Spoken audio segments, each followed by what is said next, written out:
Hi welcome back to my YouTube channel. ಎಲ್ಲರೂ ಹೇಗಿದ್ದೀರಾ? ಎಲ್ಲರೂ ಚೆನ್ನಾಗಿದ್ದೀರಾ ಅಂತ ಅಂದ್ಕೊಂಡಿದ್ದೀನಿ. ಇವತ್ತಿನ ರೆಸಿಪಿ ಬಂದುಬಿಟ್ಟು ಮೆಂತ್ಯ ಚಿಕನ್ ಯಾವ ರೀತಿ ಮಾಡೋದಂತ ನೋಡೋಣ ಬನ್ನಿ. ಅದಕ್ಕೆ ಬೇಕಾಗಿರುವ ಸಾಮಗ್ರಿ ನೋಡೋಣ. ಹಾಗೆ ಸ್ಕಿನ್ಲೆಸ್ಸು 1 kg ಚಿಕನ್ ತೊಗೊಂಡಿದ್ದೀನಿ. ಹಾಗೆ 2 ಗೆಡ್ಡೆಯಷ್ಟು ಈರುಳ್ಳಿ ಕಟ್ ಮಾಡಿ ಇಟ್ಕೊಂಡಿದ್ದೀನಿ. ಹಾಗೆ 4 ಟೊಮೊಟೊ ಚಿಕ್ಕದಾಗಿರೋಂಥದ್ದು ಕಟ್ ಮಾಡಿ ಇಟ್ಕೊಂಡಿದ್ದೀನಿ. ಹಾಗೆ 2 ಕಡ್ಡಿಯಷ್ಟು ಪುದೀನ ಸೊಪ್ಪು, ಹಾಗೆ ಸ್ವಲ್ಪ ಕರಿಬೇವು, 6 ಇಂಚಿನಷ್ಟು ಹಸಿ ಶುಂಠಿ, ಹಾಗೆ ಬೆಳ್ಳುಳ್ಳಿ 5 ಗೆಡ್ಡೆಯಷ್ಟು, ಕಾಳು ಮೆಣಸು 1.5 ಟೇಬಲ್ ಸ್ಪೂನಷ್ಟು, ಹಾಗೆ ಗೋಡಂಬಿ 7, 1 ಕಟ್ನಷ್ಟು ಮೆಂತ್ಯ ಸೊಪ್ಪು, ಹಾಗೆ 1 ಕಟ್ನಷ್ಟು ಕೊತ್ತಂಬರಿ ಸೊಪ್ಪನ್ನು ಬಿಡಿಸಿ ನೀಟಾಗಿ ತೊಳೆದ್ಬಿಟ್ಟು ಇಟ್ಕೊಂಡಿದ್ದೀನಿ. ಗರಂ ಮಸಾಲ 1 ಟೇಬಲ್ ಸ್ಪೂನಷ್ಟು, ಅಚ್ಕಾರದ ಪುಡಿ 1.5 ಟೇಬಲ್ ಸ್ಪೂನಷ್ಟು, 1/4 ಟೀ ಸ್ಪೂನಷ್ಟು ಅರಿಶಿಣದ ಪುಡಿ. ಎಣ್ಣೆ ಹಾಗೆ ಬಿಸಿ ಮಾಡಲಿಕ್ಕೆ ಇಟ್ಟಿದ್ದೀನಿ. ಅದಾದ ನಂತರ ಎಣ್ಣೆ ಕಾದಿದೆ. ಈಗ ಕಟ್ ಮಾಡಿ ಇಟ್ಕೊಂಡಿರುವಂಥ ಈರುಳ್ಳಿ ಕೂಡ ಹಾಕಿ ಚೆನ್ನಾಗಿ 1-2 ನಿಮಿಷ ಫ್ರೈ ಮಾಡ್ಕೊಳ್ಳಿ. ಈರುಳ್ಳಿ ಚೆನ್ನಾಗಿ ಫ್ರೈ ಆಗಿದೆ. ಅದಾದ ನಂತರ ಪುದೀನ ಸೊಪ್ಪು ಹಾಗೆ ಕರಿಬೇವನ್ನು ಕೂಡ ಸೇರಿಸ್ಬಿಟ್ಟು ಎರಡನ್ನೂ ಈಗ ಮಿಕ್ಸ್ ಮಾಡ್ಕೊಳ್ತಾ ಇದ್ದೀನಿ. ರುಚಿಗೆ ತಕ್ಕಷ್ಟು ಉಪ್ಪು.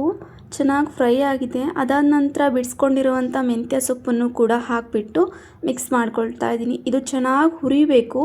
ಮೆಂತ್ಯ ಸೊಪ್ಪು ನೀವು ಯಾವಾಗಲೂ ಕಟ್ ಮಾಡುವಾಗ ಕಬ್ಬಿಣದ ಚಾಕುವಿಂದ ಅಥವಾ ಇಳಿಗೆ ಮಣಿಯಿಂದ ಕಟ್ ಮಾಡೋಕ್ಕೆ ಹೋಗಬೇಡಿ, ತುಂಬ ಕಹಿ ಬರುತ್ತೆ. ಹಾಗಾಗಿ ಸ್ಟೀಲ್ ಚಾಕುವಿಂದ ಕಟ್ ಮಾಡ್ಕೊಳ್ಳಿ. ಈಗ ಮೆಂತ್ಯ ಸೊಪ್ಪು ಕೂಡ ಚೆನ್ನಾಗಿ ಫ್ರೈ ಆಗಿದೆ. ಅದಾದ ನಂತರ ನಾನು ಚಿಕನನ್ನು ಹಾಕ್ಕೊಳ್ತಾ ಇದ್ದೀನಿ.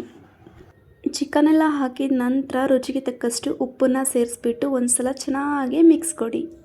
ನನ್ನ ಯೂಟ್ಯೂಬ್ ಚಾನಲಲ್ಲಿ ಮೇಕಓವರ್ ಹಾಗೆ ಬ್ಯೂಟಿ ಟಿಪ್ಸ್ ಎಲ್ಲ ರೀತಿಯ ವೀಡಿಯೋಸ್ಗಳು ಅಪ್ಲೋಡ್ ಮಾಡ್ತಾ ಇರ್ತೀನಿ. ವ್ಲಾಗ್ಸ್ ಆಗಿರ್ಬೋದು, ಕುಕಿಂಗ್ ಆಗಿರ್ಬೋದು. ನಿಮಗೆ ಯಾವ ಥರ ವೀಡಿಯೋ ಬೇಕು ಅಂತ ಹಾಗೆ ಪ್ಲೀಸ್ ಕಮೆಂಟ್ ಬಾಕ್ಸಲ್ಲಿ ಕಮೆಂಟ್ ಮಾಡಿ. ನನ್ನ ಚಾನಲನ್ನು ಯಾರೆಲ್ಲ ಸಬ್ಸ್ಕ್ರೈಬ್ ಮಾಡ್ಕೊಂಡಿಲ್ಲ ಪ್ಲೀಸ್ ಸಬ್ಸ್ಕ್ರೈಬ್ ಮಾಡ್ಕೊಳ್ಳಿ. ಹಾಗೆ ವಿಡಿಯೋ ಇಷ್ಟ ಆದರೆ ಒಂದು ಲೈಕ್ ಮಾಡಿ. ಚೆನ್ನಾಗಿ ಚಿಕನನ್ನು ಒಂದು 10 ನಿಮಿಷಗಳ ಕಾಲ ಹುರ್ಕೊಂಡಿದ್ದೀನಿ. ಅದಾದ ನಂತರ ಅರಿಶಿಣದ ಪುಡಿ ಹಾಕಿ ಚೆನ್ನಾಗಿ ಒಂದು ಮಿಕ್ಸ್ ಕೊಡಿ. ಪ್ಲೇಟನ್ನು ಮುಚ್ಚಿಬಿಟ್ಟು ಮತ್ತೆ ಬೇಯಿಸ್ಕೊಳ್ತಾ ಇದ್ದೀನಿ. ಆಲ್ಮೋಸ್ಟ್ ಇದು ಚಿಕನ್ ಎಣ್ಣೆ ಒಳಗೆ ನೀಟಾಗಿ ಫ್ರೈ ಆದ್ರಂತೂ ಸಿಕ್ಕಾಪಟ್ಟೆ ಚೆನ್ನಾಗಿರುತ್ತೆ ಈ ಮೆಂತ್ಯ ಚಿಕನ್ ಅಂತೂ. ಈಗ ನೋಡ್ತಾ ಇರ್ಬೋದು ಚಿಕನ್ ಎಲ್ಲ ಚೆನ್ನಾಗಿ ಹುರಿದ್ಬಿಟ್ಟು ನೀರು ಬಿಟ್ಕೊಂಡಿತ್ತು. ಹಾಗಾಗಿ ಅದರ ಜೊತೆಗೆ ನಾನು ಟೊಮೊಟೊವನ್ನು ಸೇರಿಸ್ಬಿಟ್ಟು ಒಂದು ಮಿಕ್ಸ್ ಕೊಟ್ಬಿಟ್ಟು ಚೆನ್ನಾಗಿ ಟೊಮೊಟೊ ಎಲ್ಲ ಸಾಫ್ಟ್ ಆಗೋವರೆಗೂ ಹುರ್ಕೊಳ್ತೀನಿ. ಮಿಕ್ಸಿಗೆ ಹಾಕ್ಕೊಳ್ತಾ ಇದ್ದೀನಿ. ಶುಂಠಿ, ಬೆಳ್ಳುಳ್ಳಿ, ಮೆಣಸು ಹಾಗೆ ಗೋಡಂಬಿ, ಕೊತ್ತಂಬರಿ ಸೊಪ್ಪು ಹಾಕಿಬಿಟ್ಟು ಸ್ವಲ್ಪ ನೀರನ್ನು ಸೇರಿಸ್ಬಿಟ್ಟು ಮಿಕ್ಸಿಗೆ ಸಾಫ್ಟಾಗಿ ರುಬ್ಕೊಂಬರ್ತೀನಿ. ಸ್ವಲ್ಪ ಕೊತ್ತಂಬರಿ ಸೊಪ್ಪು ಸೈಡಲ್ಲೇ ಗಾರ್ನಿಷ್ಗಂತ ಸೈಡ್ಗೆ ಎತ್ತಿಟ್ಕೊಂಡಿದ್ದೀನಿ. ಇವಾಗ ಚಿಕನ್ ಎಲ್ಲ ತುಂಬ ಸಾಫ್ಟಾಗಿ ಬೆಂದಿತ್ತು. ಅದಾದ ನಂತರ ನಾನು ಮಿಕ್ಸಿಗೆ ಹಾಕ್ಕೊಂಡು ಇಟ್ಕೊಂಡಿರುವಂಥ ಮಸಾಲೆ ಕೂಡ ಸೇರಿಸ್ಕೊಂಡು ಒಂದು ಸಲ ಚೆನ್ನಾಗಿ ಮಿಕ್ಸ್ ಕೊಟ್ಟು ಸೈಡಲ್ಲಿ ಎಣ್ಣೆ ಬಿಟ್ಕೊಳ್ಳೋವರೆಗೂ ಹುರ್ಕೊಳ್ತಾ ಇದ್ದೀನಿ. ಹಸಿ ವಾಸನೆ ಹೋಗಬೇಕು ಎಲ್ಲನೂ ಕೂಡ ಮಸಾಲೆ. ಇವಾಗ ಒಂದು 5 ನಿಮಿಷ ಹುರ್ಕೊಂಡಿದ್ದೆ. ಸೈಡಲ್ಲೆಲ್ಲ ಎಣ್ಣೆ ಬಿಟ್ಕೊಳ್ತಾ ಇರೋದು ನೀವೇ ನೋಡ್ತಾ ಇರ್ಬೋದು. ಈ ಟೈಮಲ್ಲಿ ನಾನು ಗರಂ ಮಸಾಲ ಹಾಗೆ ಅಚ್ಕಾರದ ಪುಡಿನ ಕೂಡ ಸೇರಿಸ್ಕೊಂಡು ಒಂದು ಸಲ ಮಿಕ್ಸ್ ಮಾಡ್ತೀನಿ. ನಿಮಗೆ ಗ್ರೇವಿ ಬೇಡ ಅಂತ ಅನ್ನೋರು ಸಾಕು ಇಷ್ಟೇ. ಸ್ವಲ್ಪ ಮೇಲ್ಗಡೆ ಕೊತ್ತಂಬರಿ ಸೊಪ್ಪನ್ನು ಹಾಕ್ಕೊಂಡು ಗ್ಯಾಸನ್ನು ಆಫ್ ಮಾಡಿಕೊಂಡು ಸರ್ವ್ ಮಾಡ್ಕೊಳ್ಳಿ. ನಾನು ಒಂದು ಅರ್ಧ ಗ್ಲಾಸಷ್ಟು ನೀರು ಹಾಕ್ಕೊಂಡಿದ್ದೀನಿ. ನನಗೆ ಗ್ರೇವಿ ಬೇಕು, ಹಾಗಾಗಿ ನೀರು ಹಾಕ್ಕೊಂಡು ಒಂದು 5 ನಿಮಿಷ ಬೇಯಿಸ್ಕೊಂಡಾದ ನಂತರ ಮೇಲ್ಗಡೆ ಸ್ವಲ್ಪ ಕೊತ್ತಂಬರಿ ಸೊಪ್ಪನ್ನು ಹಾಕ್ಕೊಂಡು ಒಂದು ಸಲ ಮಿಕ್ಸ್ ಕೊಟ್ಟು ಗ್ಯಾಸನ್ನು ಆಫ್ ಮಾಡ್ಕೊಳ್ತಾ ಇದ್ದೀನಿ.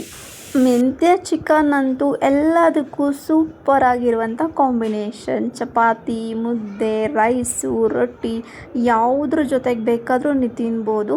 ತುಂಬಾ ಚೆನ್ನಾಗಾಗಿತ್ತು. ನೀವು ಕೂಡ ಒಮ್ಮೆ ಮನೇಲಿ ಟ್ರೈ ಮಾಡಿ ಹೇಗಾಗಿದೆ ಅಂತ ಕಮೆಂಟ್ ಮೂಲಕ ತಿಳಿಸಿ. ಹಾಗೆ ವಿಡಿಯೋ ಇಷ್ಟ ಆದರೆ ಪ್ಲೀಸ್ ಲೈಕ್ ಮಾಡೋದು ಮಾತ್ರ ಮರಿಬೇಡಿ. ಹಾಗೆ ಸಬ್ಸ್ಕ್ರೈಬ್ ಯಾರೆಲ್ಲ ಆಗಿಲ್ಲ ನನ್ನ ಚಾನಲನ್ನು ಸಬ್ಸ್ಕ್ರೈಬ್ ಆಗಿ. Thank you so much. Okay bye. ಮತ್ತು ನೆಕ್ಸ್ಟ್ ವೀಡಿಯೋದಲ್ಲಿ ಸಿಗ್ತೀನಿ.